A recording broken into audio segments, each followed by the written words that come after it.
Which brings us to the Spurs, and I believe you kick us off, or do I kick us off? I can go ahead and kick us off.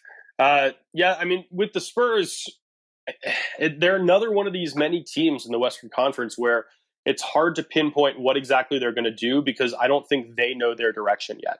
Like ultimately, DeMar DeRozan is still in play for this team, but they also have so many young pieces that are they going to continue trying to operate on two timelines at once? Are they going to commit to more of a wholesale rebuild? Or are they going to continue leaning in the veteran direction? And we just don't really know yet. So with that in mind, I think their primary target is a guy who has been mentioned in connection with them a few times at this point, John Collins. I would love to see him fully unleashed in a situation like that with a really smart coaching staff, because if you watch him a lot with the Hawks, it is abundantly clear how ridiculously impressive his skill set can be. He can make face-up jumpers. He can operate off the catch. He can guard multiple positions, though not necessarily well on a consistent basis. He's a developing passer. He's a tremendous athlete who can dominate in the pick and roll game, but he always makes bad decisions, and it doesn't always feel like he knows where to be. It's like there's a lot of squandered talent when you watch him for long stretches. He can disappear for times. He can go through stretches where he makes bad decisions, and giving him the leeway to operate with more autonomy with a coaching staff in his ear is really appealing.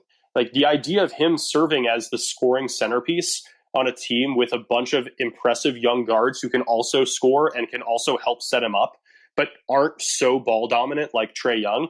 San Antonio feels like a really good landing spot for him to maximize his value on this next contract. There's also, look, and I know you say he makes bad decisions. I thought he really typified his value or growth in the playoffs, where he still found ways to contribute on offense despite spending so much time alongside. He had a few real standout games, yeah. Yeah, and when he's not the primary screener, that's taking away a huge part of his game. So the fact that he figured out how to make an impact, he is so much better defensively. There's people have said that there's been regression as a rim protector. I think that probably has more to do with the fact that he's not allowed to guard the rim as much when Clint Capella is on the floor. So I love him in San Antonio as a means of being able to balance the two roles better. I ultimately think the Hawks match whatever.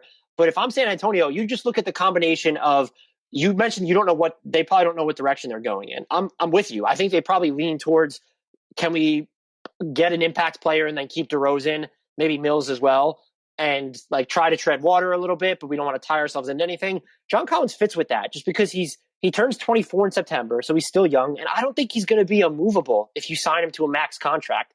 I still just think he's really good. And so I know there are people that are against the Spurs spending that much. I would just do it. You have so much cap space. If you renounce everybody, just do it and see what happens.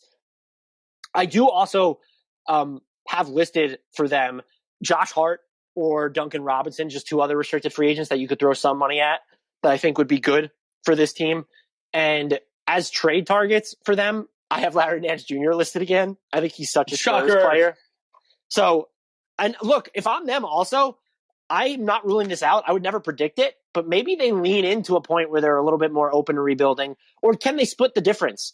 Do you pay one guy 20-something million, use the other 20 to 30 million of your cap space to take on an unwanted contract that's attached to a pick and or prospect, something else? Like if New Orleans is looking to shed money or do a bigger trade, can you get involved and take on Eric Bledsoe or Steven Adams if you're getting compensated for it?